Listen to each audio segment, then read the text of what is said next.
نحمد نصلی علی رسول الکریم اما بعد فاعوذ باللہ من الشیطان الرجیم بسم اللہ الرحمن الرحیم۔ ہم قرآن مجید کی تفسیر کر رہے ہیں اور سورہ البقرہ کی آیت نمبر 187 پر پہنچے ہوئے ہیں، تو ہم انشاءاللہ شروع کرتے ہیں۔ اعوذ باللہ من الشیطان الرجیم بسم اللہ الرحمن الرحیم۔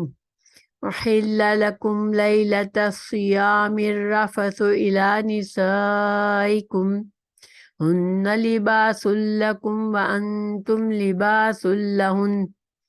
علم الله أنكم كنتم تختانون أنفسكم فتاب عليكم وعفى عنكم فالآن باشروهن وابتغوا ما كتب الله لكم فكلوا واشربوا حتى يتبين لكم الخيط الأبيض من الخيط الأسود من الفجر ثم أتموا الصيام إلى الليل ولا تباشروهن وأنتم عاكفون في المساجد تلك حدود الله فلا تقربوها كذلك يبين الله آياته للناس لعلهم يتقون۔ روزے کی راتوں میں اپنی بیویوں سے ملنا تمہارے لیے حلال کیا گیا، وہ تمہارا لباس ہیں اور تم ان کے لباس ہو۔ تمہاری پوشیدہ خیانتوں کا اللہ تعالیٰ کو علم ہے، اس نے تمہاری توبہ قبول فرما کر تم سے درگزر فرما لیا۔ اب تمہیں ان سے مباشرت کی اور اللہ تعالیٰ کی لکھی ہوئی چیز کو تلاش کرنے کی اجازت ہے۔ تم کھاتے پیتے رہو یہاں تک کہ صبح کی سفید دھاگا سیاہ دھاگے سے ظاہر ہو جائے، پھر رات تک روزے کو پورا کرو اور عورتوں سے اس وقت مباشرت نہ کرو جب کہ تم مسجدوں میں اعتکاف میں ہو۔ یہ اللہ تعالیٰ کی حدود ہیں، تم ان کے قریب بھی نہ جاؤ۔ اسی طرح اللہ تعالیٰ اپنی آیتیں لوگوں کے لیے بیان فرماتا ہے تاکہ وہ بچیں۔ آیت نمبر 187۔ تو ابھی میں نے اس کا ترجمہ پڑھا ہے، رننگ ٹرانسلیشن۔ اب ہم انشاءاللہ آیت کو دیکھتے ہیں۔ احلا احلا احلا، اس کا روٹ ورڈ کیا ہو سکتا ہے؟ میں نے آپ لوگوں کو سمجھایا ہے کہ عربی زبان میں روٹ ورڈز، ہر لفظ کا ایک روٹ ورڈ ہوتا ہے جو کہ تقریباً عام طور پر 3 ورڈز سے 3 الفابیٹ سے بنا ہوا ہوتا ہے، اور اس 3 الفابیٹ سے بہت سے الفاظ بنتے ہیں۔ جیسے مثال کے طور پر علم، عین لام میم سے عالم، متعلم، یعلمون، معلوم، یہ سارے الفاظ عین لام میم سے بنتے ہیں۔ تو ان کا ترجمے میں تھوڑا تھوڑا فرق ہوتا ہے، لیکن جو لغوی معنی ہوتا ہے روٹ ورڈ کا وہ سب میں ہوتا ہے۔ تو علم کا جو لغوی معنی ہے وہ سب میں ہے، جتنے بھی الفاظ بنیں گے۔ حللا، ہا لام لام، حللا اس کا روٹ ورڈ ہے احلا کا، ٹھیک ہے، ہا لام لام۔ تو ہا لام لام کا مطلب کیا ہوتا ہے؟ لغوی معنی ہوتا ہے گرہ کھولنا، پابندی ہٹا دینا، رکاوٹ دور کر دینا۔ تو اللہ سبحانہ تعالیٰ جب کسی کام کو ہمارے لیے جائز کرتے ہیں، اس کا مطلب ہے ہم پر کوئی پابندی نہیں ہے یہ کام کرنے میں اللہ کی طرف سے،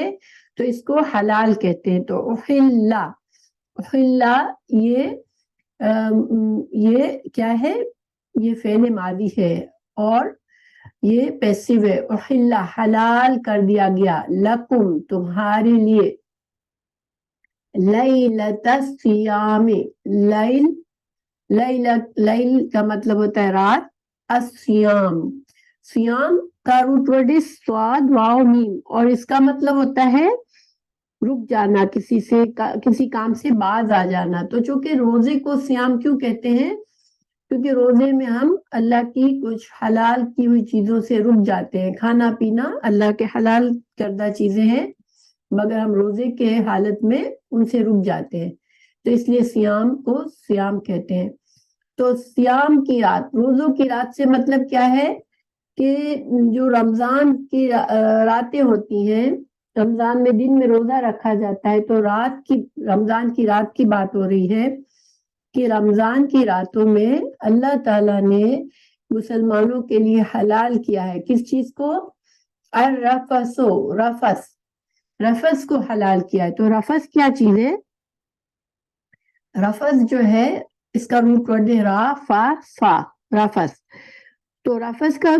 جو ہوتا ہے نا معنی بہت ہی جیسے تفصیلی معنی ہے. یہ ایک ورڈ ہے لیکن اس میں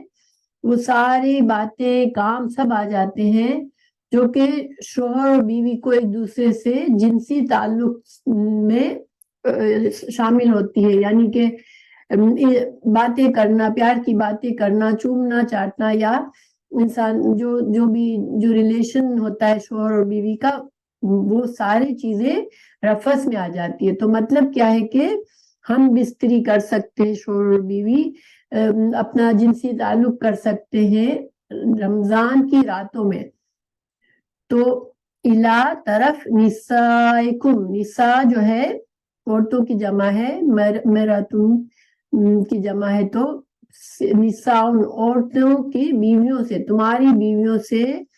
تم رغبت کر سکتے ہو، تم ہم بستری کر سکتے ہو. الحمدللہ. چلو جمیلہ. اچھا، اب یہاں پر اس آیت کا اتنے ٹکڑے کا کیا ترجمہ ہوا کہ اللہ سبحانہ تعالیٰ نے ایک حکم بتایا ہے. یہ حکم کیا ہے کہ رمضان کی راتوں میں شوہر اور بیوی کے لیے ہم بستری کرنا، جنسی تعلق قائم کرنا حلال ہے. تو سوال یہ پیدا ہوتا ہے کہ اس کا کیا تعلق، یعنی کہ اللہ سبحانہ تعالیٰ ہمیں یہ بات کیوں بتا رہے ہیں؟ کیونکہ جب رمضان کے روزے فرض ہوئے شروع میں، تو آپ صلی اللہ علیہ وسلم نے بھی اور صحابہ کرام نے بھی روزے اسی طریقے سے رکھے جس طرح سے یہودی رکھتے تھے. اور یہودی جو تھے وہ روزے کس طرح رکھتے تھے کہ رات ہوئی، جیسے روزے کا دن پورا ہوا اور سورج غروب ہوا، اب اگر وہ انسان کھا پی لیتا ہے اور عشاء پڑھ کے سو جاتا ہے، اس کی آنکھ لگ جاتی ہے، تو اب اس کا دوسرا روزہ آٹومیٹیکلی شروع ہو جاتا ہے. اب مڈل آف دا نائٹ اگر اس کی آنکھ کھلتی ہے تو وہ کچھ کھانا پینا بھی نہیں کر سکتا، نہ بیوی کے ساتھ کوئی تعلق کر سکتا ہے. کوئی بیوی سے تعلق کے لیے بھی یہ پابندی تھی کہ روزہ کھولنے کے بعد اگر سونے سے پہلے وہ کوئی تعلق قائم کرتا ہے تو ٹھیک ہے، ورنہ وہ باقی کی رات میں اگر اس کی آنکھ لگ گئی، اب وہ اٹھ گیا، ابھی فجر نہیں ہوئی ہے لیکن اس کو کھانا پینا بھی حلال نہیں تھا اور اس کو بیوی کے ساتھ تعلق قائم کرنا بھی حلال نہیں تھا. تو اللہ سبحانہ تعالیٰ نے اس حکم میں، اس آیت میں اس آسانی کر دی مسلمانوں کے لیے کہ تم رات میں، پوری رات میں فجر ہونے سے پہلے روزوں کی رمضان کی راتوں میں سورج غروب ہونے کے بعد سے لے کر جو صبح صادق ہوتی ہے، جب تک تم، یعنی کہ فجر کی نماز کا جو ٹائم شروع ہوتا ہے، جب تک کھانا پینا بھی کھا سکتے ہو اور بیوی کے ساتھ، شوہر اور بیوی کا تعلق بھی جائز ہے. جو پہلے حکم کہیں بھی نہیں تھا حدیث میں یا قرآن میں، یہ حدیث پہلے کا حکم کہیں نہیں لکھا ہوا ہے کہ افطار کے بعد اگر آنکھ لگ گئی تو پھر کچھ جائز نہیں ہے. لیکن یہ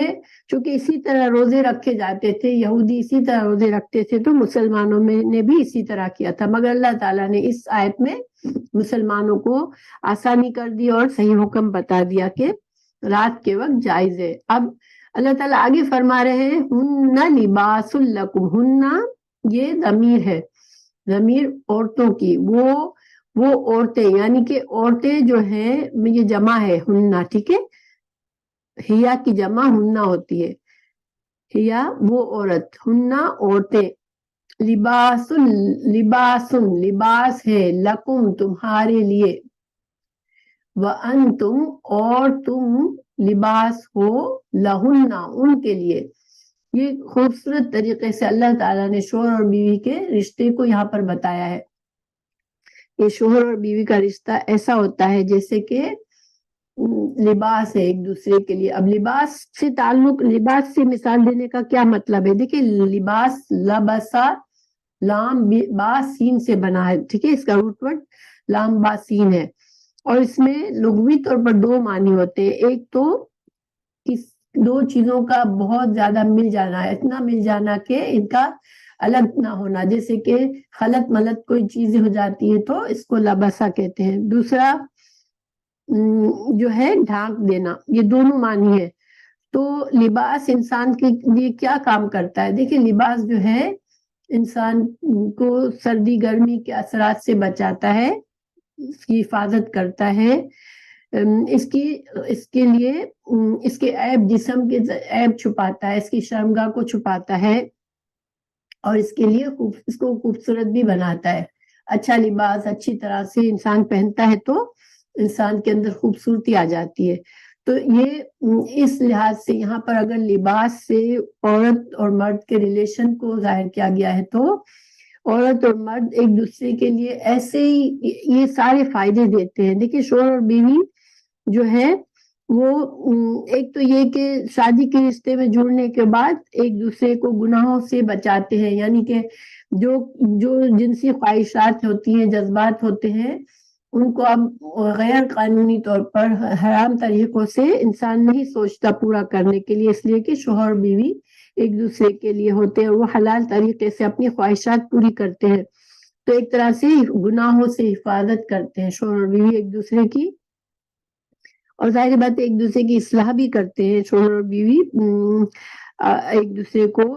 بری عادتوں سے آگاہ کرتے ہیں، بری چیزوں سے بچاتے ہیں۔ پھر اس کے علاوہ شوہر اور بیوی جو ہے معاشرے میں ایک عزت اور خوبصورتی دیتے ہیں ایک دوسرے کو۔ دیکھیے ایک اچھا کپل ہوتا ہے تو لوگوں کو نزدیک باعزت ہوتا ہے وہ کپل، وہ اس کو دیکھ کے لوگ خوبصورت، وہ جوڑا ایک خوبصورت جوڑا ہوتا ہے جو بڑے اچھے سلیقے سے زندگی گزارے ہوتے ہیں، تو دیکھنے والوں کے لیے معاشرے میں ایک اچھی شادی شدہ جوڑے کی عزت ہوتی ہے،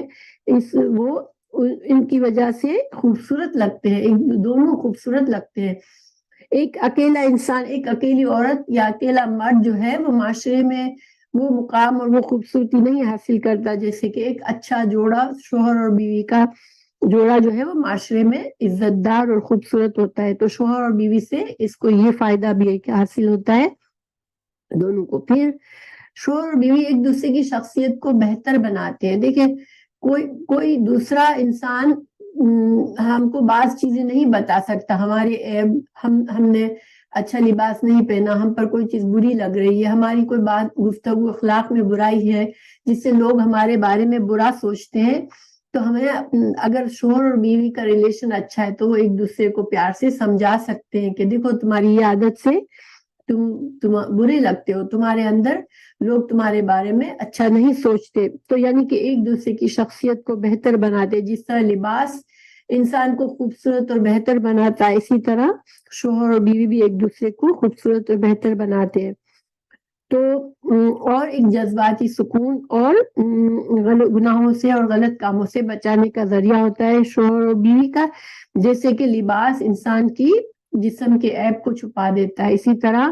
انسان کے جذباتی جو عیب ہوتے ہیں، جو خواہشات کا، اگر انسان اپنی جذبات کے خواہشات کا، یہ جو جنسی خواہشات اگر انسان ہر جگہ اظہار کرتا پھرے تو وہ اس کا یہ عیبدار بن جاتا ہے وہ انسان۔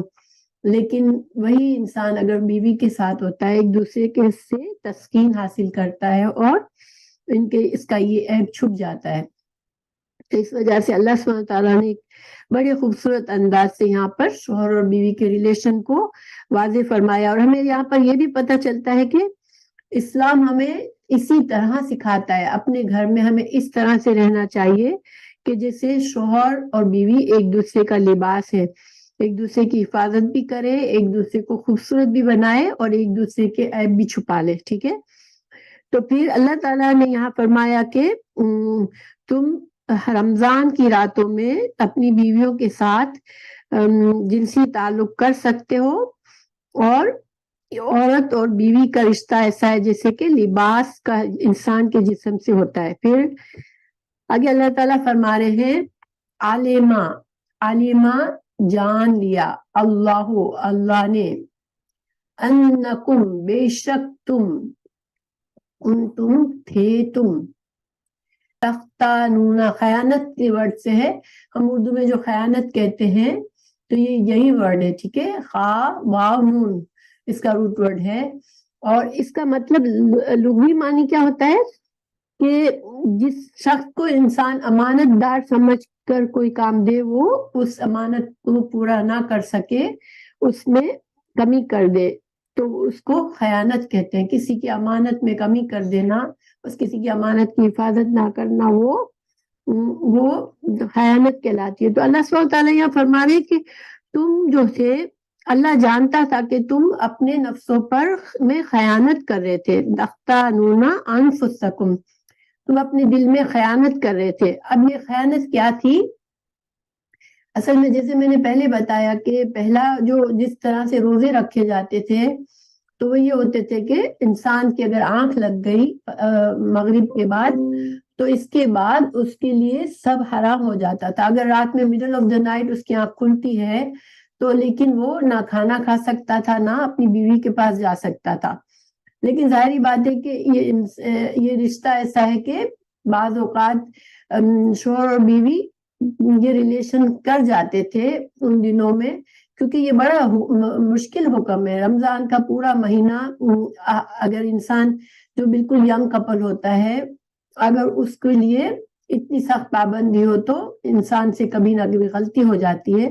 تو بعض صحابہ کرام جیسے اگر یہ اس کا شان نزول بھی ہے اس آیت کا، یعنی شان نزول سے مطلب ہے کہ کوئی ایسا واقعہ ہوا جس کے بعد یہ آیت نازل ہوئی۔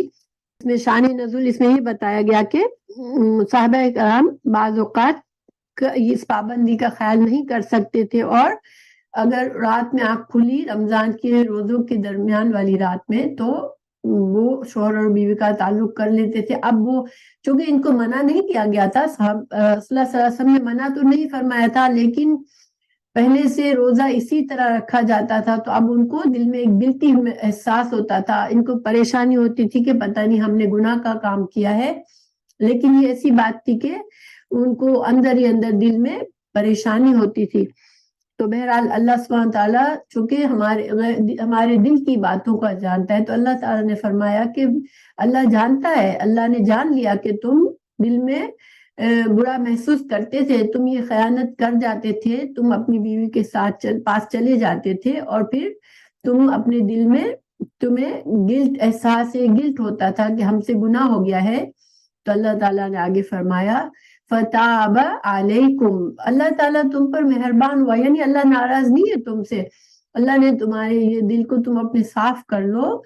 تمہارے یہ بات پہ اللہ نے تمہیں معاف فرمایا، اللہ مہربان ہے تم پر، اور اللہ نے تمہیں اس پر تمہارے گناہ کو نہیں پکڑا ہے۔ وعفا عنکم، عفا افو اور درگزر، ہم اردو میں کہتے ہیں نا افو اور درگزر، تو افا کیا ہوتا ہے کہ انسان کسی کی غلطی دیکھے پھر اس کو تھوڑا سا اس کو احساس دلائے اور غلطی کو معاف کر دے، ٹھیک ہے۔ تو اللہ تعالیٰ چونکہ یہاں پر بتا بھی رہے ہیں کہ تم ایسا کرتے تھے مگر اللہ نے تم کو معاف کر دیا، اللہ نے عفو اور درگزر کر دی تمہارے اس کام سے۔ دیکھیں یہاں ایک بات سوچنے والی ہے، صحابہ کرام گناہ نہیں کر رہے تھے کیونکہ اللہ سبحانہ تعالیٰ کا حکم تو یہی تھا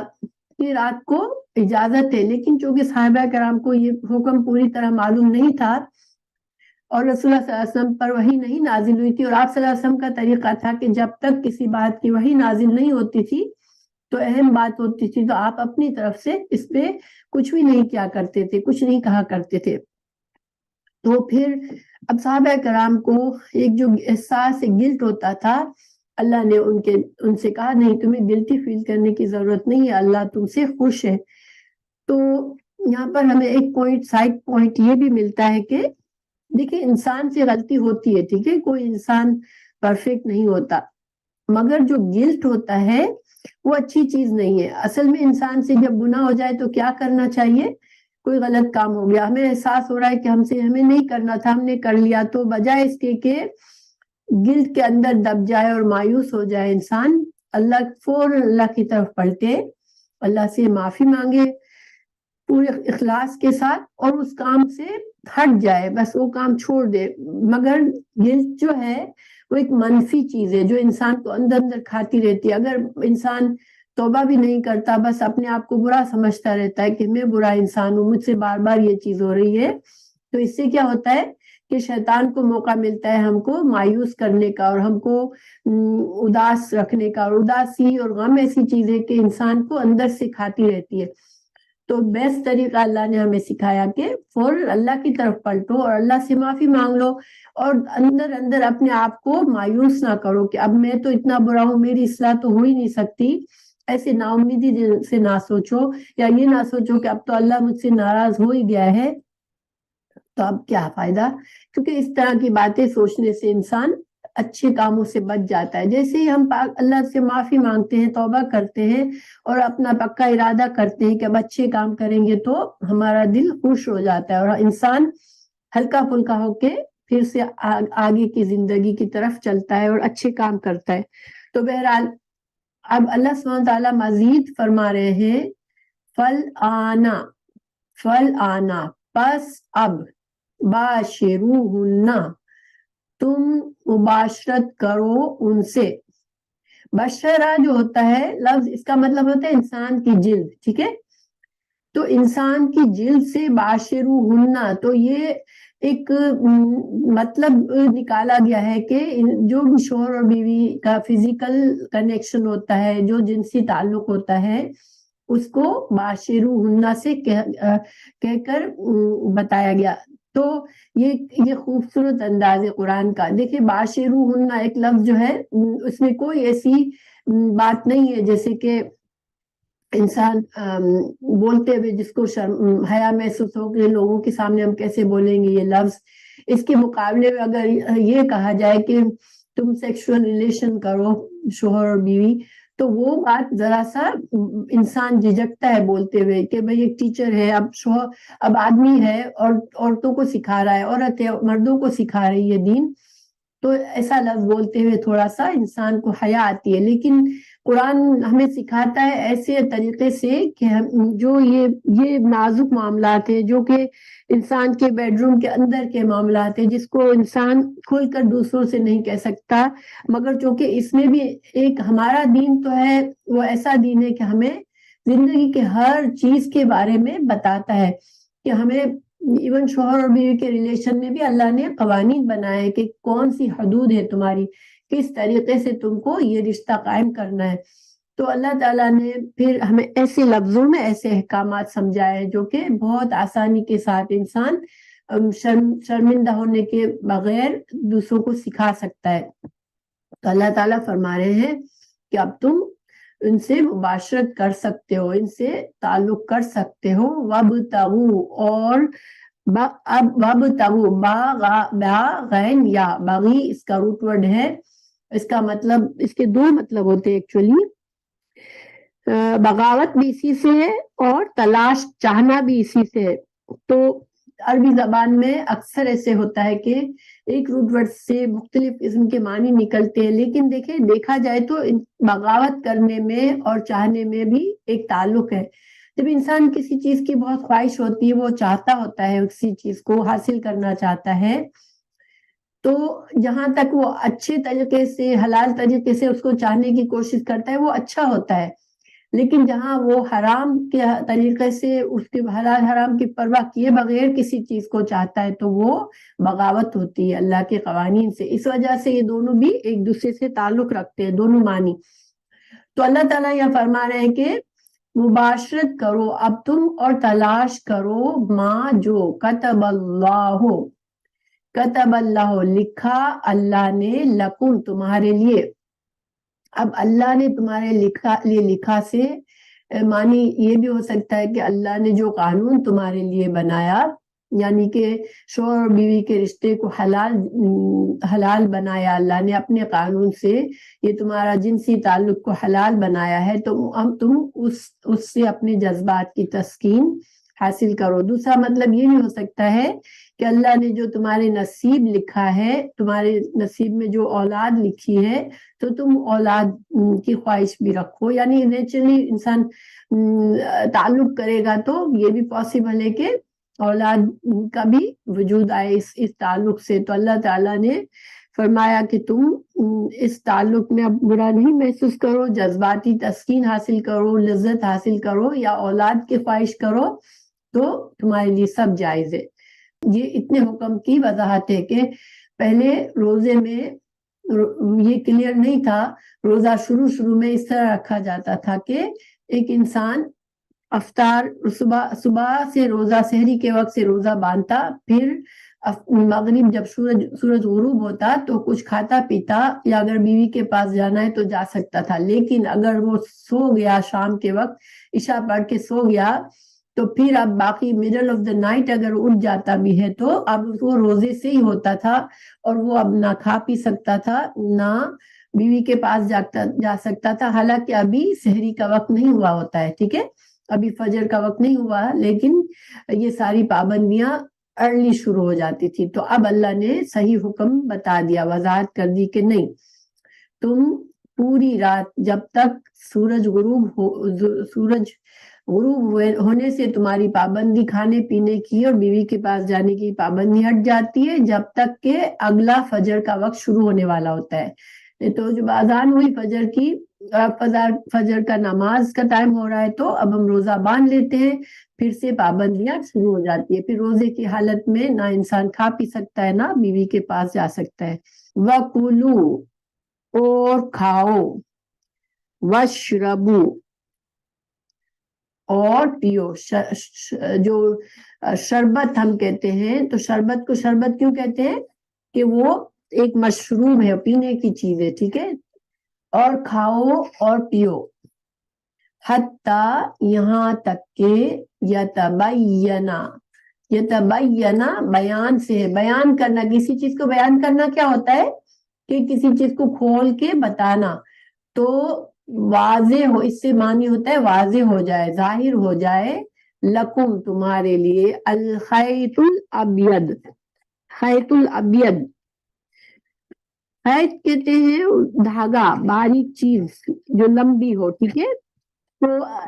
یہاں پر خیط الابید، ابید کا مطلب ہوتا ہے روشن، سفید، ٹھیک ہے، تو یعنی سفیدی کی لائن واضح ہو جائے تمہارے لیے۔ اس سے کیا مطلب ہے؟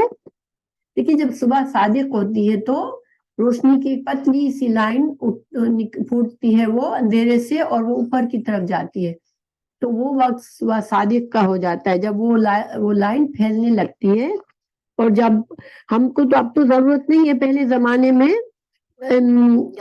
جیسے آسمان دیکھ کر اور ان چیزوں سے وقت کا اندازہ لگایا جاتا تھا کہ ابھی آسمان پر لائٹ شروع ہوئی ہے نہیں ہوئی ہے، تو خیط الابید کیا ہے اصل میں؟ وہ سفیدی کا دھاگا ہے جو پھیلتا ہے نکل کے، تو وہ خیط الابید ہے۔ اچھا، خیط کا لفظی معنی، خا یا تا کا لفظی معنی ہوتا ہے کسی چیز کا باریک اور طویل ہونا، روشنی، اس سے روشنی کا معنی لیا گیا کیونکہ صبح کی روشنی باریکی سے پھر طویل ہوتی ہے، ٹھیک ہے، تو خیط الابید من الخیط الاسود، خیط پھر دھاگا، اسود سود کہتے سیاہ رنگ کو عربی میں، تو اندھیرا، جب اندھیرا پھیل جائے تو صبح سے یعنی کہ اللہ تعالیٰ کیا فرما رہے ہیں کہ تم کھاؤ پیو یہاں تک کہ جو صبح کی روشنی نکل آئے، ٹھیک ہے، پھر ہمیں کیا کرنا ہے، پھر سٹاپ کرنا ہے یہاں تک کہ پھر اندھیرا، یعنی کہ پھر سورج غروب جب ہو جائے تو پھر خیط الابید من الخیط الاسود، رات کے اندھیرے سے صبح کی جو فجر پھوٹتی ہے اس وقت سے روزہ پھر شروع کرنا ہے، فجر میں، من الفجر، فجر سے، تو ثم پھر اتموا پورا کر لو، الصیام روزے کو، الی اللیل رات تک، اور الی اللیل سے مطلب ہے مغرب کا ٹائم، ٹھیک ہے، تو یہاں پر اللہ تعالیٰ نے قرآن میں ٹائم لمٹ بتا دی کہ کہاں سے کہاں تک روزہ ہوتا ہے، تو یہاں علماء نے چونکہ یہاں پر الی اللیل تک فرمایا ہے، تو علماء نے سے یہ اور حدیث سے بھی یہ حکم ثابت ہے کہ روزہ جب رمضان کا روزہ ہوتا ہے وہ مغرب ہوتے ہی فوراً کھولنا چاہیے، اس کو پھر ڈیلے نہیں کرنا چاہیے، جیسے ہی سورج غروب ہوا تو فوراً روزہ کھولنا چاہیے۔ یہ حدیث، اس کے لیے حدیث بھی ہے کہ رمضان کے روزے میں افضل یہ ہے کہ انسان فوراً سے روزہ کھول لے۔ اچھا، اور اس سے دوسرا بھی ایک حکم نکلتا ہے، وہ کیا نکلتا ہے؟ دیکھیے اللہ تعالیٰ نے فرمایا کہ عورت اور بیوی کا تعلق جائز ہے، کہاں تک؟ جہاں تک کہ فجر کا وقت نہ ہو جائے۔ تو گویا اس کا مطلب یہ ہوا کہ دیکھیے اس حالت کو جنابت کی حالت کہتی ہے، جب شوہر اور بیوی کا تعلق، جنسی تعلق کرتے ہیں، اس کے بعد ہمارے مذہب میں ہم کو غسل جنابت کرنا ہوتا ہے، یعنی پاکی کا غسل کرنا ہوتا ہے، ٹھیک ہے؟ اور وہ حالت جو کہ اس سیکسول عمل کے بعد جو شوہر اور بیوی کی ہوتی ہے غسل سے پہلے، اس کو جنابت کہتے ہیں، ٹھیک ہے؟ تو چونکہ علماء نے یہ حکم نکالا یہاں پر کہ چونکہ فجر تک اللہ تعالیٰ نے اجازت دی ہے شوہر اور بیوی تعلق کرنے کے، تو دیکھیے فجر جب ہو گئی تو پھر تو روزہ پورا ہو جاتا ہے نا، پھر روزہ باندھ لیتا ہے انسان، پھر ساری رخصتیں ختم ہو جاتی ہیں۔ تو گویا کہ انسان اگر جنبی حالت میں، اور سحری کا وقت تو اس سے فجر سے تھوڑے پہلے ہوتا ہے نا، ہم سحری کھاتے ہیں اور پھر پانی پیتے ہیں، پھر روزہ باندھتے ہیں، تو سحری اب یہاں پر اگر شوہر اور بیوی کی یہ حالت جنابت اس وقت تک رہی فجر تک، چونکہ اللہ نے اجازت دے دی کہ اس وقت تک تم کو اجازت ہے، تو گویا کہ ابھی غسل کا وقت بھی نہیں تھا، اب سحری کھانی پڑی اور روزے کی نیت کرنی پڑی، ٹھیک ہے، فجر ہونے سے تک۔ تو گویا کہ علماء یہ کہتے ہیں کہ یہ وقت میں اگر انسان جنبی حالت میں بھی ہے تو بھی سحری بھی کھا سکتا ہے، اور روزے کی نیت بھی جنبی حالت میں کر سکتا ہے بغیر غسل کیے، ٹھیک ہے؟ پھر غسل کر کے پھر نماز پڑھ لے تو یہ جائز ہے۔ تو گویا ہمیں کیا پتا چلا کہ جنابت کی حالت میں ایک تو یہ کہ کھایا بھی جا سکتا ہے، اور جنابت کی حالت میں روزے کی نیت بھی کی جا سکتی ہے، اور پھر انسان فجر سے پہلے نماز پڑھ لے۔ تو یہ سائد کا مسئلہ اس سے علماء نے نکالا ہے، ٹھیک ہے؟ تو دوسری بات یہ کہ یہ ایک سائڈ کا ایکسٹرا چیز ہے کہ جنابت کی حالت میں کیا کھانا اچھا ہے؟ کھانا کھا سکتا ہے انسان؟ تو کھا تو سکتا ہے، لیکن جو افضل طریقہ کیا بتایا گیا ہے حدیث اور قرآن سے، حدیث سے ہمیں کیا پتا چلتا ہے کہ اسی حالت میں وضو کر لے انسان، ٹھیک ہے؟ اگر غسل کا ٹائم نہیں ہے، اسے کھانا کھانا ہے تو وضو کر لے، جیسے ہم وضو کرتے ہیں ایسا، ٹھیک ہے؟ اور وضو کرنے کے بعد اگر وہ چاہے پھر عام رمضان کی رات نہیں، اگر عام حالات ہے، رات کو اگر شوہر اور بیوی تعلق کرتے ہیں، تو اگر رات ہی کے وقت ان کو نہانے کا دل نہیں کر رہا تو بالکل ایسے ہی سو جانے سے بہتر کیا ہے کہ وضو کر کے سوئے، ٹھیک ہے؟ اور کچھ کھانے کو بھی دل کر رہا ہے تو وضو کر کے کھائے۔ ہاں البتہ ایسی جنابت کی حالت میں بغیر وضو کیے بھی کھایا بھی جا سکتا ہے اور سویا بھی جا سکتا ہے، لیکن ایک افضل عمل یہ ہے کہ اگر غسل کرنے کا ابھی دل نہیں ہے تو انسان سونے سے پہلے وضو کر لے یا کھانے سے پہلے وضو کر لے اور پھر کھائے، اور بعد میں غسل جنابت کر لے، ٹھیک ہے؟ ثم پھر اتمو پورا کر لو، الصیام صیام روزے کو، الی اللیل رات تک، ولا اور نہ، تباشروہن تم مباشرت کرو ان سے، وانتم اس حالت میں کہ عاکفون، عکفہ اعتکاف کرنا، تم اعتکاف کرنے والے ہو، فی المساجد مسجد میں۔ اب یہاں پر ایک مزید ایکسپلینیشن آیا، اللہ تعالیٰ فرما رہے ہیں کہ یہ جو تم کو رمضان کی رات میں اجازت دی ہے شوہر اور بیوی کا تعلق کرنے کا، تو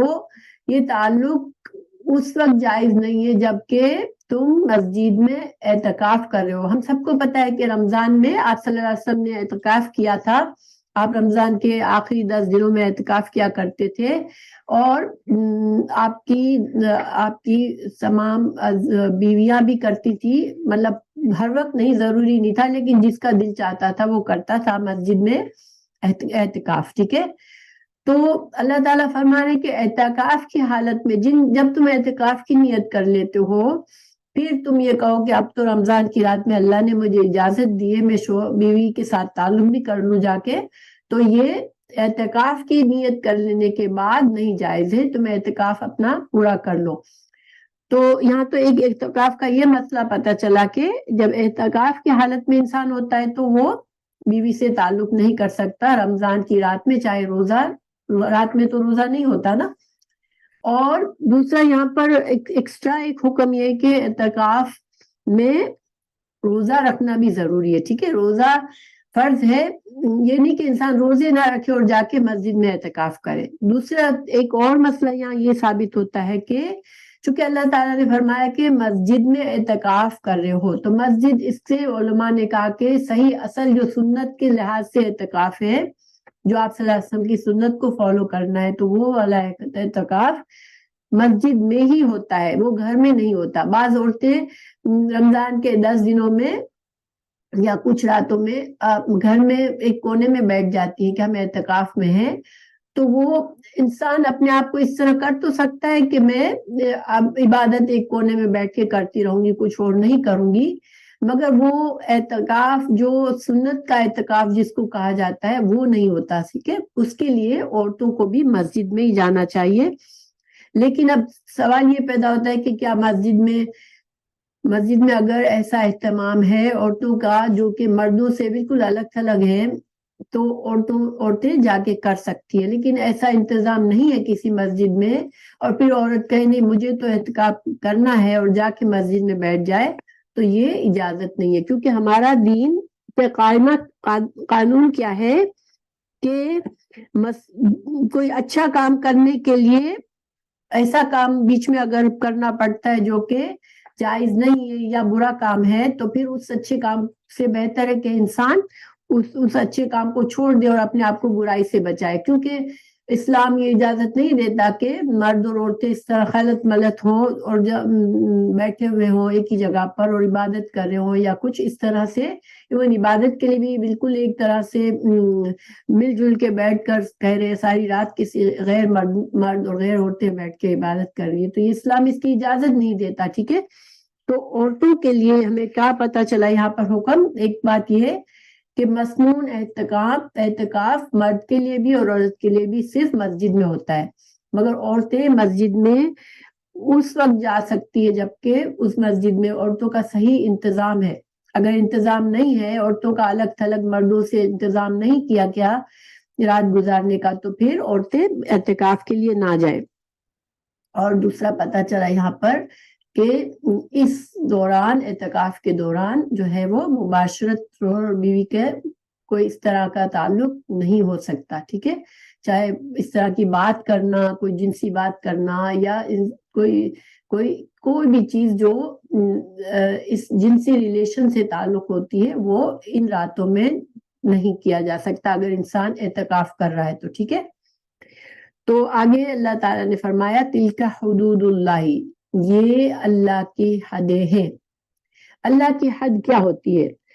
وہ قوانین الہی جو ہمیں روکتے ہیں کسی کام سے، وہ اللہ کی حد ہے، ٹھیک ہے۔ اور اللہ تعالیٰ نے جہاں بھی اپنی کوئی حد بتائی ہے کہ یہ کام تمہیں نہیں کرنا، اللہ کی تمام حرام کیے ہوئے چیزیں کیا ہے؟ ہمارے لیے حدیں ہیں، ہم اس حد کو پار نہیں کر سکتے۔ تو اللہ تعالیٰ نے ہمیشہ کیا فرمایا ہے؟ فلا تقربوها، اس کے قریب بھی مت جانا، یعنی کہ اسلام ہمیں کیا سکھاتا ہے کہ گناہوں کو کرنا تو الگ بات ہے، مگر جو چیزیں کسی گناہ کی طرف ہم کو لے جائیں گی ان چیزوں سے بھی بچنا چاہیے۔ مثال کے طور پر اللہ تعالیٰ نے قرآن میں فرمایا کہ وَلَا تَقْرَبُوا الزِّنَا، زنا کے قریب بھی مت جانا، اور اس کا مطلب کیا ہے کہ کوئی ایسا مرد اور عورت کی چھپی دوستی ہے یا اشارہ کنایا، ایک دوسرے کی طرف مسکرانا، بہت زیادہ دلچسپی کا اظہار کرنا، یہ ساری چیزیں کیا ہے؟ زنا کی طرف لے جاتی ہے۔ تو زنا کے قریب جانے والی چیزوں کو بھی اللہ تعالیٰ نے ہمیں منع فرما دیا۔ تو اسی طرح کوئی بھی گناہ کی طرف لے جانے والی چیزیں سے اللہ نے کیا حکم دیا؟ فلا تقربوها، اللہ کی حدود کے قریب بھی مت جانا۔ کیوں؟ کہ جب انسان کسی گناہ کے کرنے والے کام کے بہت قریب چلا جاتا ہے، جیسے کسی ماحول ایسے ماحول میں رہ رہا ہے جہاں پہ عورت اور مرد کی دوستی کو کوئی برا نہیں سمجھا جاتا، الگ سے بیٹھنا، الگ سے باتیں کرنا، ہنسی مذاق کرنا، وہاں پر زیادہ چانسز ہے کہ انسان گناہ میں پڑ جائے. تو اللہ تعالیٰ ایسے ماحول کو، ایسی چیزوں کو ہمیں اسلام منع کرتا ہے. اور یہ ایک قانون ہے کہ گناہوں کی طرف لے جانے والے کام سے بھی بچو جو کہ تمہیں گناہ کرنا آسان کر دے، کیونکہ پھر انسان جذبات میں آ کر اس سے پھر وہ اس گناہ میں پڑ جاتا ہے، اس سے بچنا پھر اس کو مشکل ہو جاتا ہے. کذالک اسی طرح یبین بیان کرتا ہے اللہ آیاتہ اپنی آیات، للناس لوگوں کے لیے، لعلہم تاکہ وہ یتقون تاکہ وہ تقوی کرے، تاکہ وہ بچ جائے. تقوی کا تعلق اللہ تعالیٰ نے رمضان میں روزے کا حکم دیا تو فرمایا کہ روزے کا حکم اس لیے دیا کہ تمہارے اندر تقوی آئے. روزہ جو ہے وہ انسان کی تربیت کا وقت ہے، انسان کے اندر تقوی پیدا کرتا ہے. انسان اللہ کے خوف سے، اللہ کے حرام حلال کی ہوئی چیزیں بھی، کھانا پینا حلال چیزیں مگر ان سے بھی بچتا ہے روزے کے دوران، کیونکہ اللہ نے اس پہ پابندی لگائی ہے. تو انسان اگر ایک مہینہ رمضان میں اس طرح سے روزے رکھتا ہے، اللہ کے احکام کی پابندی کرتا ہے، تو اس کے اندر ایک ٹریننگ اس کی ہو جاتی ہے، اور وہ پھر رمضان کے بعد بھی اس کے لیے آسان ہوتا ہے گناہوں سے بچنا. تو اس پہ اگلی آیت میں اللہ تعالیٰ نے ایسی چیز بتائی جو کہ ہمیں ٹیسٹ ہے ہمارے لیے، کیا میرے اندر تقوی آیا ہے یا نہیں، میرے اندر تقوی ہے یا نہیں. تو اللہ تعالیٰ نے مالی معاملات میں ہمیں کچھ اصلاح فرمائی، کیونکہ مالی معاملات میں انسان اپنا فائدہ دیکھنے کی کوشش کرتا ہے، اور بعض اوقات بہت آسان ہوتا ہے اپنا فائدہ دیکھنا، انلیس انسان صرف اللہ کا ڈر دل میں ہوتا ہے تو انسان بچتا ہے، ورنہ بعض اوقات مالی طور پر غلط طریقے سے مال کمانا بہت آسان ہوتا ہے. تو اللہ تعالیٰ ہمیں اس کی ٹریننگ دے رہے، اس کا ٹیسٹ بتا رہے کہ تم کیسے پتا چلے گا تمہارے اندر تقوی آیا، تم نے روزے رکھے، تم اب تمہاری ٹریننگ ہوئی ہے. تو اب آگے اگلا حکم آ گیا، ولا اور نہ، تأکلوا تم کھاؤ، اموالکم اپنے مال. اب اموالکم سے مطلب ہوتا ہے تمہارے مال، ٹھیک ہے، لیکن اصل میں تمہارے مال سے مطلب کیا ہے یہاں پر؟ دوسرے مسلمانوں کے مال. تو دوسرے مسلمانوں کے مال اللہ نے کیوں اموالکم کہا، تمہارے مال، اپنے مال کہا؟ کیونکہ مسلمان بھائی بھائی ہوتے ہیں، ٹھیک ہے. ایک مسلمان کے جان، مال، عزت اور اس کا دین، اس کی عقل کی حفاظت کرنا دوسرے مسلمان کا فرض ہوتا ہے. تو اس لیے اللہ تعالی نے یہ نہیں فرمایا کہ دوسرے مسلمانوں کا مال مت کھاؤ، بلکہ کیا فرمایا؟ اپنے مالوں کو مت کھاؤ، بینکم آپس میں، بالباطل باطل طریقے سے. اب باطل طریقہ کون سا ہوتا ہے؟ ٹھیک ہے، باطل کا لفظ قرآن میں 4 معنوں میں آیا ہے، ٹھیک ہے. باطل سے ہر وہ چیز جو کہ صحیح طریقے سے نہیں استعمال کی گئی، حلال طریقے سے نہیں ہوئی، تو وہ باطل ہوتی ہے، ٹھیک ہے. جس کو بعض چیزیں ایسی ہوتی ہے جس کو ہماری عقل اور فطرت ہمیں بتاتی ہے یا شریعت بتاتی ہے کہ یہ چیز باطل ہے، یعنی حق کے خلاف. حق جو ہوتا ہے وہ صحیح ہوتا ہے، اور باطل کیا ہوتا ہے اس کے مقابلے میں؟ ایسی چیز جس کو ہماری عقل ہمیں بتائے کہ یہ غلط طریقہ ہے، ہماری فطرت میں ہمیں آواز آئے، ہمارا ضمیر ہمیں بلائے کہ نہیں نہیں یہ چیز غلط ہے، تم مت کرو یہ، یا شریعت ہمیں بتائے کہ اس طرح سے نہیں کرنا ہے، تو یہ سب کیا ہے؟ یہ باطل چیزیں ہیں. تو اور دوسرا باطل یہ بھی ہوتا ہے کہ کسی چیز کو خراب کر دینا، برباد کر دینا. تخریبی کام ہوتے ہیں جو کہ معاشرے میں خرابی لاتے ہیں، جس کے نتائج اچھے نہیں ہوتے، وہ بھی باطل کہلاتا ہے قرآن کے اس سے. اور تو باطل کا خلاصہ کیا ہے کہ جو بھی چیز عدل، انصاف، شریعت، معروف، جو ہمارا معروف طریقہ ہے وہ اور سچائی کے خلاف ہو، وہ باطل ہے، ٹھیک ہے. تو اس کے تحت ہم کہہ سکتے ہیں کہ جھوٹ بولنا باطل طریقہ، کسی کا جھوٹ بول کے کسی کا مال لے لیا، یعنی خرید و فروخت میں کسی کو زیادہ پتہ نہیں اس سے زیادہ قیمت لے لی جھوٹ بول کر، یا کوئی چیز بیچنے میں جھوٹ بول کے زیادہ قیمت میں بیچ دی یا خرید لی، یا خیانت، کسی کے مال میں خیانت کرنا، غصب کر دینا، کسی کی چیز کو غصب کر لینا، رشوت دے کر کوئی اپنے حق میں کسی کا مال لے لینا، سود کھانا، سٹا کرنا، جوا، چوری، جو ساری چیزیں شریعت نے ناجائز کی ہیں وہ سب باطل ہے۔ تو اللہ تعالیٰ فرما رہے کہ آپس کے معاملات میں کوئی بھی باطل طریقے سے تم دوسروں کا حق مت مارو، دوسروں کا مال مت اپنا لو، ٹھیک ہے؟ پھر کیا کرو؟ اور تدلو بہا، تم نہ پہنچاؤ۔ تدلو جو ہے دال لام وا، یہ ڈول کو کہتے ہیں۔ ڈول آپ کو پتا ہے نا کیا چیز ہوتی ہے؟ کنویں سے جس سے پانی نکالتے ہیں۔ تو یہاں پر مطلب یہ ہے کہ کوئی ایسا سبب مت اختیار کرو، یعنی رشوت، اصل میں رشوت مقصد ہے کہ تم کیا کرتے ہو؟ رشوت دیتے ہو، اور الا طرف الحکام، حاکموں کو، کسی عہدے دار کو، کسی کو تم رشوت دیتے ہو، لِتَأْكُلُوا، تاکہ تم کھا لو، فریقاً، ایک حصہ، من اموال الناس، کسی دوسرے لوگوں کے مالوں میں سے ایک حصہ تم اپنے لیے کرا لو، بالاسم، گناہ کے ساتھ، وانتم تعلمون، اور تم کو پتا ہو۔ تو یہاں پر کیا بتایا اللہ نے؟ ایک مثال دی۔ پہلے تو فرمایا کہ تم کوئی بھی باطل طریقہ مت اختیار کرو جس سے تم دوسروں کے مالوں کو اپنا بنا لو، دوسروں کے چیز کو غصب کر لو۔ آگے اس کی ایک مثال بھی دی کہ تم اگر مثال کے طور پر انسان کسی عہدے دار کو رشوت دیتا ہے کہ یہ فیصلہ میرے حق میں ہو جائے، کسی حاکم کو، قاضی کو، اور اس کو پتا ہوتا ہے کہ یہ میں غلط ہوں، کسی اور کی چیز ہے مگر وہ اپنے طرف کرا لیتا ہے، تو یہ ایک مثال بتائی اللہ نے۔ ویسے تو دیکھیں لوگوں کا جو مال حرام طریقے سے کھانے کی بہت سی شکلیں ہیں، جیسے کسی کا مال غصب کر لینا، چوری کرنا، امانت میں خیانت کرنا، سود کھانا، جوا کھیل کے مال کمانا، خرید و فروخت میں دھوکہ دینا،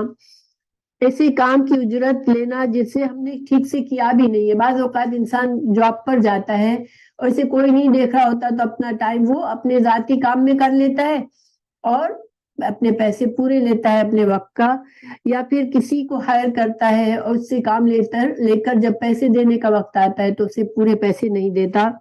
یا پھر کسی نے ہم کو زکوٰۃ کا مال کسی کو دیا، صدقے کا مال دیا، کسی نے اللہ کے نام پر کوئی چیز وقف کر کے دیا یا وصیت کوئی کر کے گیا، اب جس کو دیا اس نے مال کو اپنے حق میں استعمال کر لیا اور اس کو صحیح طریقے سے نہیں استعمال کیا، یہ ساری چیزیں کیا ہے؟ عقل حرام ہے، یہ باطل ہے، ٹھیک ہے؟ تو اللہ تعالیٰ ہمیں اس سے منع فرما رہے، کیونکہ اللہ کا تقویٰ ہی انسان کو گناہوں سے بچاتا ہے، ورنہ دنیا میں ایسے بہت سے مواقع ہوتے ہیں کہ بہت آسانی سے انسان اپنے لیے فائدہ حاصل کر لیتا ہے، لیکن اگر جس طرح روزے میں اللہ کے در سے دیکھیں کوئی نہیں بھی دیکھ رہا ہوتا تو ہم نہیں کھاتے نا، کیونکہ ہمیں پتا ہوتا ہے کہ اللہ تعالیٰ تو دیکھتا ہے نا، تو ہم سارا دن بھوکا رہتے ہیں چاہے کھانا ہمارے سامنے ہو۔ تو اسی طرح جو مال آسانی سے آ رہا ہے ہمارے پاس لیکن وہ اگر ہمارا نہیں ہے، جائز طریقے سے ہمارے پاس نہیں آ رہا، تو پھر انسان کو صرف اللہ کا ڈر اور تقویٰ ہی اس سے بچا سکتا ہے۔ اسی وجہ سے رمضان کے احکامات کے ساتھ اس آیت کو جوڑا گیا کہ اگر تم نے رمضان سے فائدہ اٹھایا، تمہاری ٹریننگ کی، تمہارے اندر تقویٰ آیا، تو تم اب اپنے معاملات کو بھی رمضان کے بعد بھی اپنے معاملات کو درست رکھو۔ تو یہاں پر یہ اس آیت کی تفسیر مکمل ہوئی۔ پھر اللہ تعالیٰ فرما رہے ہیں یسألونک، آپ سے سوال کرتے ہیں، آپ سے فتویٰ مانگتے ہیں، یعنی رسول اللہ صلی اللہ علیہ وسلم سے خطاب ہے کہ یہ لوگ آپ سے سوال کر رہے ہیں عن الاہلہ، ان سے، اہلہ چاند کے بارے میں، یعنی کہ چاند کبھی رسول اللہ صلی اللہ علیہ وسلم سے پوچھا گیا، اس کا شان نزول یہ کہ رسول اللہ صلی اللہ علیہ وسلم سے پوچھا گیا کہ یہ چاند کبھی چھوٹا ہو جاتا ہے، کبھی بڑا ہوتا ہے، کبھی بالکل دھاگے کی طرح ہو جاتا ہے، کبھی چھپ جاتا ہے، تو کیا مطلب ہے اس کا، یہ ایسا کیوں ہوتا ہے؟ معاذ بن جبل اور صعلبہ بن غنم رضی اللہ عنہ کے بارے میں یہ نازل ہوئی آیت کہ دونوں نے پوچھا یا رسول اللہ کیا راز ہے کہ چاند دھاگے کی مانند باریک طلوع ہوتا ہے، پھر بڑا ہوتا جاتا ہے یہاں تک کہ وہ گول ہو جاتا ہے، پھر گھٹنے لگتا ہے یہاں تک کہ پہلے کی طرح باریک ہو جاتا ہے۔ ایک حال پر باقی نہیں رہتا، تو یہ آیت نازل ہوئی، اللہ سبحانہ تعالیٰ نے اس کے جواب میں یہ آیت نازل فرمائی۔ تو یہ حدیث ہے اس کے بارے میں۔ پھر اللہ تعالیٰ نے اس آیت میں بیان فرمایا کہ چاند کے ذریعے لوگ اپنی ضروریات زندگی کے اوقات مقرر کرتے ہیں، جیسے کہ قرض کی ادائیگی۔ دیکھیں پہلے، اب تو ہمارے پاس کیلنڈر ہوتے ہیں، ہم چاند سورج کو نہیں دیکھتے، لیکن پہلے زمانے میں کوئی کسی سے قرض لیتا تھا تو بھی وہ چاند کے دن سے گنتا تھا، چاند کے نکلنے سے، چاند کے گھٹنے بڑھنے سے اپنے دن گنتا تھا۔ روزے کے لیے بھی چاند سے ہی، ابھی بھی خیر صحیح طریقہ یہی ہے کہ چاند دیکھو تو روزہ شروع کرو، اور چاند دیکھو تو روزہ ختم کر کے افطار، عید کا چاند نکلے تو پھر رمضان ختم ہوتا ہے، افطار کا وقت بھی۔ اور پھر حج میں بھی اسی طرح اندازہ لگایا جاتا تھا، عورت کی ماہواری میں بھی اسی طرح دن گنے جاتے تھے، عورت کی عدت کے لیے بھی، اور بہت سی شرطوں کے لیے مدت ہوتی تھی۔ یہ سارے جو تھے وہ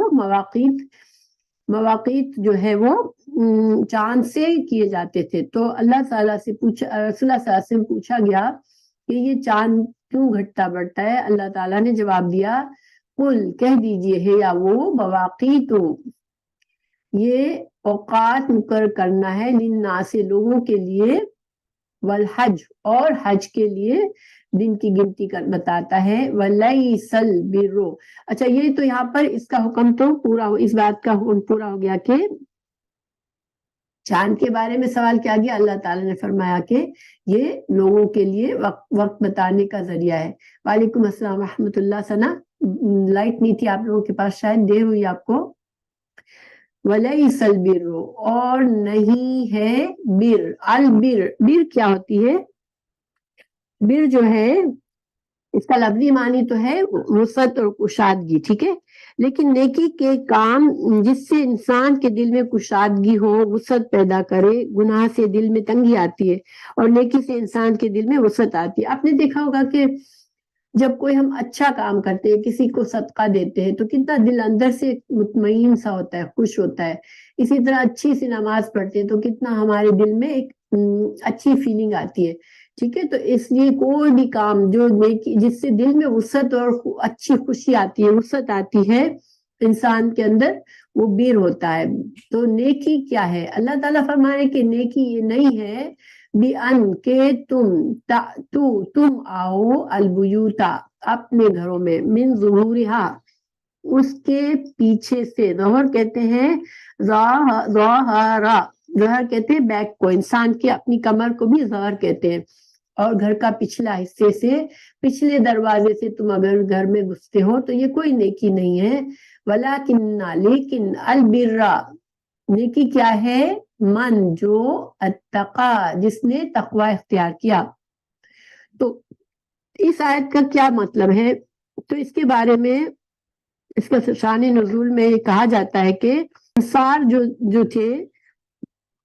اور حج کر کے جب عرب جو تھے حج کا احرام باندھ لیتے تھے کہ اب ہم حج کے لیے جا رہے ہیں، اب گھر سے نکلتے لیکن پھر اچانک کچھ یاد آتا کہ یہ کام تو ہم نے کرنا تھا، ہم نے نہیں کیا، یا یہ چیز گھر میں بھول گئے، تو اب دوبارہ گھر کے اندر دروازے سے داخل نہیں ہوتے تھے، بلکہ پیچھے، گھر کے پچھلے دروازے سے آتے تھے۔ اور یہ ایک رسم سی تھی کہ ہم جو ہے ہم اچھے کام کے لیے نکلے ہیں، تو اب ہم واپس اس دروازے سے نہیں جائیں گے گھر میں۔ یہ ایک پرانی رسم تھی۔ دیکھیں ہمارے اندر بھی بہت سی رسمیں ایسی ہیں جس کا مذہب سے کوئی تعلق نہیں ہے، وہ ہم صرف ہندوؤں کے ساتھ رہ کر بہت سی ایسی توہمات ہمارے دل میں بھی ہے۔ تو یہ اسی طرح سے ایک بات تھی جو پہلے ایسی طرح سے صحابہ کرام سمجھتے تھے کہ اسی طرح ہوتا ہے، ایک رسم تھی۔ اور آپ کو پتہ ہے کہ حج پر پہلے بھی جایا جاتا تھا، اسلام سے پہلے بھی حج پر لوگ جاتے تھے، کیونکہ یہ حضرت ابراہیم علیہ السلام کی سنت تھی۔ اور جو عرب تھے وہ رسول اللہ صلی اللہ علیہ وسلم سے پہلے بھی اپنے آپ کو حضرت ابراہیم کا فالوور سمجھتے تھے، اور وہ حج بھی کرتے تھے، لیکن ان کا حج جو تھا وہ شرک پر ہوتا تھا۔ بیت اللہ میں بھی بہت سے بت رکھے ہوئے تھے، اور لوگ ننگا بھی اس پر طواف کرتے تھے، اور جیسے بالکل بہت ساری چیزیں ایسی مشرکانہ تھیں، مگر وہ اپنے خیال میں وہ نیکی کے کام کرتے تھے کہ وہ اللہ کے گھر کا حج کر رہے ہیں۔ تو حج کا طریقہ، حج کا جو رسم تھی وہ باقی تھی آپ صلی اللہ علیہ وسلم کے نبوت ملنے تک، مگر اس کا طریقہ سارا شرک مشرکانہ ہو گیا تھا، غلط ملت ہو گیا تھا، کیونکہ لوگوں سے بہت سی باتیں آ گئی تھی۔ اور اسی طرح ہمارے انڈیا پاکستان میں اسلام میں بہت سی چیزیں ایسی شامل ہو گئی ہے جو ہندوؤں کے ساتھ رہتے رہتے بہت سی رسم و رواج، بہت سی باتیں جو انسان بہت اس سے کرتا ہے، لیکن وہ اصل میں ہمارے دین کا حصہ نہیں ہوتی، وہ بس ایسے ہی سنتے سناتے لوگوں کو دیکھتے ہوئے ہمارے اندر آ گئی ہوتی ہے۔ تو انسان اس وجہ سے ہمارے لیے ضروری ہے کہ ہم صحیح علم حاصل کریں اور ایسی تمام رسومات کو چھوڑ دیں، بیکاز اصل نیکی تو وہ ہے جو اللہ کو پسند ہے، اور جو اللہ اور اللہ کے رسول نے ہمیں سکھا دیا وہ نیکی ہے، اور اسی پر ہمیں اجر ملنا ہے۔ اگر ہم نیکی سمجھ کر کہ انسان ایک پاؤں پہ کھڑا ہو جائے گا سارا دن دھوپ میں کہ میں عبادت کر رہا ہوں اللہ کے لیے، تو ایسی عبادت تو اللہ نے ہم سے نہیں چاہی۔ تو اسی طرح کوئی بھی غلط رسم ہم کرتے ہیں اور ہم سمجھتے ہیں کہ اس کا ہمیں بڑا اجر و ثواب ملے گا بیکاز ہم ایک اچھا کام کر رہے ہیں، لیکن ہمیں نیکی کے لیے اصل قانون کیا ہے کہ دیکھو کہ اللہ اور اللہ کے رسول صلی اللہ علیہ وسلم نے ہمیں یہ کام پر کہا ہے کہ اس کام کو کرو، اس سے تم کو اجر و ثواب ملے گا، تو وہ کریں تو انشاءاللہ ہمارے لیے اجر و ثواب ہے، ٹھیک ہے۔ مگر غلط سلط رسمیں کرنے سے پہلے انسان کو دیکھنا ضروری ہے، صحیح علم حاصل کرنا ضروری ہے، ورنہ پتہ چلا ہم تو سب اچھے کر کے بہت سے کام کرتے رہے مگر اصل میں اس کا کوئی فائدہ نہیں تھا، اور وہ ہمیں آخرت میں پتہ چلے گا کہ ہم نے تو اپنا ٹائم اور پیسہ ضائع کر دیا۔ تو انسان کو اس وجہ سے صحیح علم حاصل کرنا ضروری ہوتا ہے۔ یہاں پر اللہ تعالیٰ نے ان کی صحابہ کرام کی اصلاح فرمائی، اور دوسرا یہاں پر یہ بھی مطلب ہے کہ دیکھیں ایک محاورہ تھا عربوں میں، سیدھے راستے سے گھر میں داخل ہونا، تو اس سے یہ مطلب لیا جاتا تھا کہ انسان کے معاملات سارے فیئر معاملات ہیں۔ کوئی انسان اگر وہ فیئر معاملات کرتا تھا تو وہ کیا کہتا تھا کہ میں سیدھے راستے سے گھر میں آتا ہوں۔ تو اگر اس طرح سے بھی ہم دیکھیں، اس مطلب کو سمجھے، تو پھر کیا ہوا کہ انسان اللہ تعالیٰ نے یہاں پر اصلاح فرمایا کہ چھوٹی سی بات تھی نا، دیکھیں اللہ تعالیٰ نہ چاہتے اس کو اگنور کر دے کہ چلو کوئی نہیں اب یہ الٹے دروازے سے واپس آتے ہیں، اس لیے کہ کتنے لوگ کوئی چیز بھول جاتے ہوں گے پھر گھر میں داخل ہوتے ہوں گے کچھ لینے کے لیے، بہت معمولی سی بات لگتی ہے نا کہ انسان گھر سے نکلا پھر کوئی چیز بھول گیا پھر آیا تو اب پیچھے دروازے سے گیا، لیکن اللہ تعالیٰ نے قرآن میں اس کی اصلاح فرمائی۔ اس کا کیا مطلب ہے کہ ہمیں اس کا بہت معنی کیا لینا ہے کہ پہلی بات نیکی جو ہے وہی ہے جو اللہ تعالیٰ ہمیں کہہ دے، اللہ تعالیٰ اور اللہ کے رسول فرما دے کہ نیکی ہے۔ دوسری بات انسان کو اپنے معاملات فیئر رکھنے، سیدھے رکھنے، انسان الٹے دروازے سے نہ جائے، ٹھیک ہے، سیدھے دروازے سے، یعنی کہ اپنے صحیح اصولوں پر اپنی زندگی گزارے، ٹھیک ہے۔ تو پھر اللہ تعالیٰ فرما رہے ہیں وَأْتُوا الْبُيُوتَ مِنْ أَبْوَابِهَا، اور گھروں کو تم اپنے ان کے دروازوں سے ہی آؤ، وَاتَّقُوا اللَّهَ، مگر اصل کام کیا ہے کہ تمہارے دل میں اللہ کا ڈر ہے اگر تو یہ صحیح نیکی ہے، ٹھیک ہے۔ سب نیکیوں کی جڑ کیا ہے؟ اللہ کا تقوی، اللہ کا ڈر، لعلکم، تاکہ تم تفلحون، تاکہ تم فلاح پالو، کیونکہ انسان فلاح کیا ہوتی ہے؟ فلاح ایسی کامیابی ہوتی ہے جو کہ جیسے مثال کے طور پر جب کسان سارا سال اپنی فصل کو اگاتا ہے، محنت کرتا ہے، بیج بوتا ہے، فصل کی حفاظت کرتا ہے، اور جب وہ فصل کاٹتا ہے، اس کی فصل پوری پکی ہوئی ہوتی ہے تو اس وقت وہ فلاح اس کو حاصل ہوتی ہے، یعنی کہ ایسی کامیابی جو بہت محنت اور احتیاط کے بعد ملی۔ تو یہ جنت کا معنی بھی، جب جو لوگ جنت میں جائیں گے وہ بھی فلاح پائیں گے، کیوں؟ اور جنت آسانی سے نہیں ملے گی، اللہ کے تقوی سے اور بہت محنت کر کے ملے گی۔ تو جنت کی کامیابی حاصل کرنے کے لیے بھی اللہ تعالیٰ نے فلاح کا لفظ استعمال کیا ہے کہ جو جنت میں گیا وہ فلاح پا گیا۔ فلاح یعنی کہ اس نے ساری زندگی محنت کی اور اب وہ اس کی محنت کام لائی اور اس کو جنت ملی، اور تقوی کے ساتھ اس نے محنت کی، اللہ کے ڈر کے ساتھ حلال حرام اور ہر اچھے برے کا خیال کرتا رہا تو اب جنت ملی اسے۔ دیکھیے 12 بجے لیکن ابھی تھوڑا سا باقی ہے، تو انشاءاللہ آپ لوگ اجازت دے تو میں کنٹینیو کروں گی بیکاز یہ سبق پورا کرنا چاہ رہی ہوں میں۔ وَقَاتِلُوا، اور جنگ کرو، فی سبیل اللہ، اللہ کی راہ میں،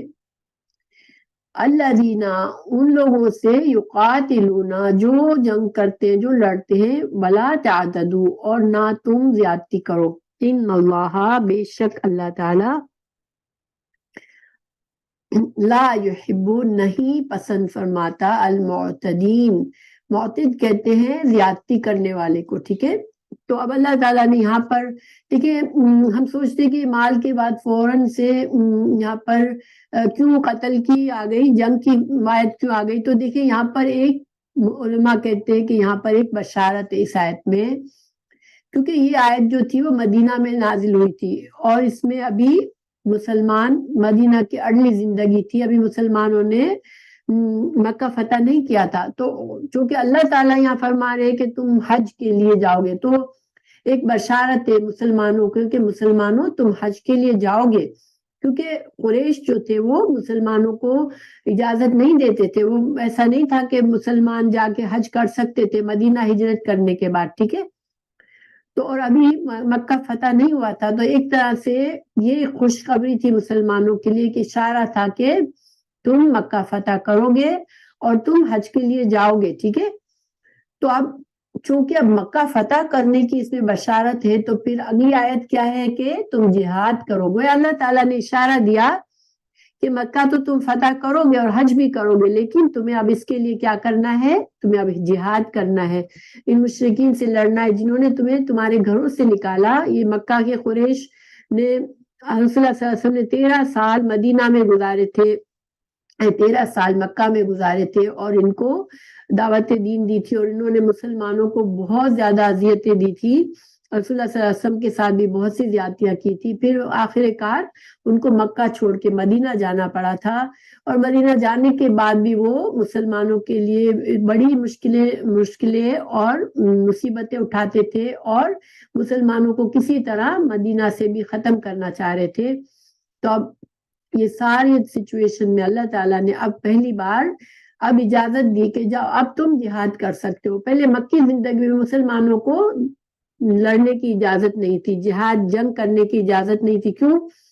کہ مٹھی بھر مسلمان تھے اور کافروں کی بہت بڑی تعداد تھی اور ان کے پاس بہت زیادہ مال و اسلحہ تھا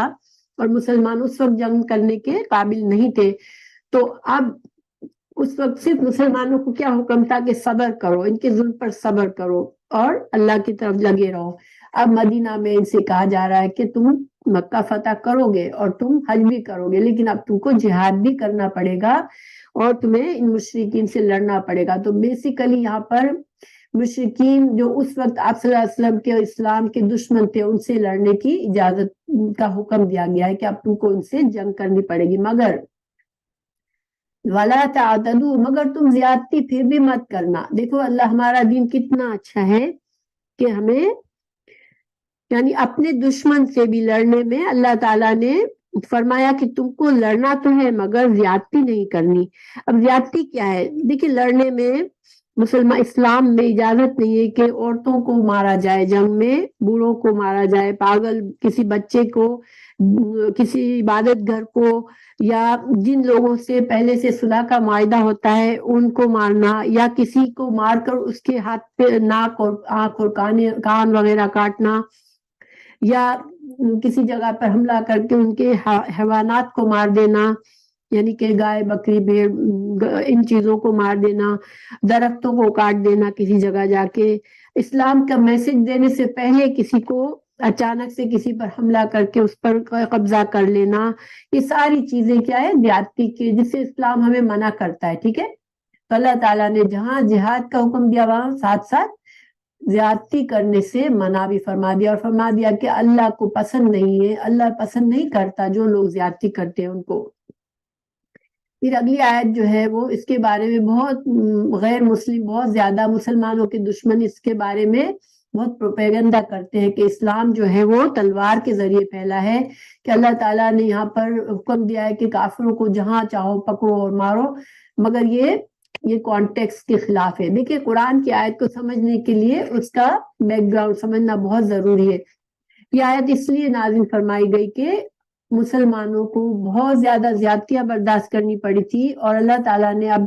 20 سال گزرنے کے بعد مسلمانوں کو اب جو مشرکین مکہ تھے ان کے خلاف اب صحیح قدم اٹھانے کے لیے کہ اب ان کو ختم کرو، اب ان کی مہلت ختم ہو گئی، اب اللہ کا دین جو ہے وہ مکہ میں اب اللہ کا دین ہونا چاہیے، اب کوئی شرک نہیں ہوگا اللہ کے گھر میں۔ تو اب یہ آیت آئی ہے، ٹھیک ہے، اس کو ہم پڑھتے ہیں انشاءاللہ۔ وَاقْتُلُوا، اور قتل کرو، ہم ان کو، حیثو جہاں بھی، ثقفتموہم، ثقافہ کا مطلب ہوتا ہے جنگ میں کسی کے سمجھ جانا کہ یہ ہمارے لیے کس چال چل رہا ہے، ہمارے ساتھ، ہمارے پاس لڑنے کے لیے آیا ہے، یا اس کی کیفیت کو سمجھ لو، پھر دشمن کو پہچانو، کہیں ملو تو اس کو مارو، اس کو پکڑو۔ تو یہاں پر یہ مطلب نہیں ہے یہ کوئی بھی نان مسلم کو ہم کو پکڑ کر مارنے کے لیے کہہ رہا ہے اللہ تعالیٰ، یہ نہیں کہہ رہے، ٹھیک ہے۔ نان مسلموں سے اسلام ہمیں بہت اچھا طریقہ سکھا رہا ہے کہ ہمیں بہت اچھا ان کے ساتھ اخلاق کرنا ہے۔ اس آیت میں ان کو جہاں بھی دیکھو وہاں سے پکڑو، تو یہ مطلب نہیں ہے، اور اسی وجہ سے اس آیت پر لے کر اسلام کو بدنام کرتے ہیں کہ اسلام کہتا ہے کہ تم نان مسلم کو پکڑو اور ان کو مارو، تو یہ جو ہے یہ صحیح مطلب نہیں ہے۔ اور کوئی اگر ہم سے کہے تو ہمارے پاس یہ جواب ہے کہ یہ مکہ کے قریش نے، مکہ کے مشرکین نے جو مسلمانوں کے خلاف